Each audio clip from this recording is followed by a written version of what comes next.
Hello bachelor sisters, మీకోసం అయితే ఇవాళ అయితే కొత్త ఐటమ్తో అయితే మేము ముందుకు వచ్చేసాను. అది ఏంటి అనుకుంటున్నారా? స్వీట్ కార్న్తో అయితే దోశ పోద్దాం అనుకుంటున్నానండి. ఫస్ట్ అయితే మనము రైస్ అయితే నానబెట్టుకోవాలి. అలాగే స్వీట్ కార్న్ మీ దగ్గర ఒకటి ఉంటే రెండున్నా తీసుకోండి. నేనైతే స్వీట్ కార్న్ తీసుకున్నాను అండ్ రైస్ నానబెట్టుకున్న వాడిని మిక్సీలో వేసుకున్నాను. దాంట్లోనే కొంచెం జీలకర్ర, కొంచెం మిరియాలు, ఒక రవ్వ అల్లము, కొంచెం 2-3 ఎండుమిరపకాయలు కానీ పచ్చిమిరపకాయలు కానీ వేసుకున్నాను అనమాట. సాల్ట్ అయితే తర్వాత మొత్తం అయిన తర్వాత దాంట్లోనే మిక్స్ చేసుకున్నాను. సాల్ట్ కొంచెం సోడా కొంచెము.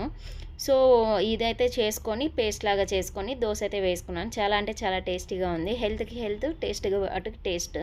పిల్లలు కొంతమంది మొక్కజొన్న తినరు కదా, ఒక్కొక్క రోజు ఒక్కొక్క వెరైటీగా ఈ సమ్మర్ హాలిడేస్లో చేసే సమ్మర్ హాలిడేస్గా వాళ్ళు స్పెషల్ ఐటమ్గా చెప్పుకోవచ్చు. దోశలు ఎప్పుడు ఒకేలాగా ఒకే వెరైటీలో పోస్తే ఎవరికి నచ్చదు అనుకుంటే కదా, అండ్ పిల్లలు ఎలా తింటారు. సో ఈసారి అయితే ఇలాగైతే ట్రై చేయండి. మీరు ఎలా ఉంది ఏంటి అనేది ఖచ్చితంగా అయితే కామెంట్ చేయండి. అండ్ మీకు లాంగ్ వీడియో కావాలంటే నేను కింద అయితే ట్యాగ్ చేస్తాను. చాలా బాగుంటుంది, చూసి అయితే ప్రిపేర్ అయితే చేసుకోండి. స్లోగా ఉంటుంది అదైతే. ఇదైతే కొంచెం ఫాస్ట్గా ఉన్నా ఏమనుకోకూడదు.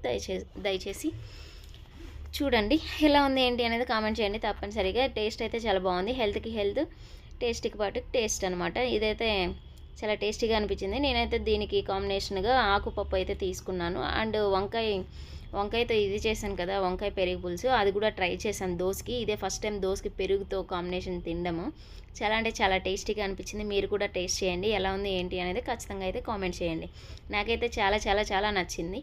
మీకు నచ్చిందా లేదా కామెంట్ అయితే చేయండి. మీరు ఎప్పుడైనా స్వీట్ కార్న్తో ఇలాగ చేశారా దోశ? నేనే ఫస్ట్ చేశానేమో కామెంట్ చేయండి. Thank you for watching.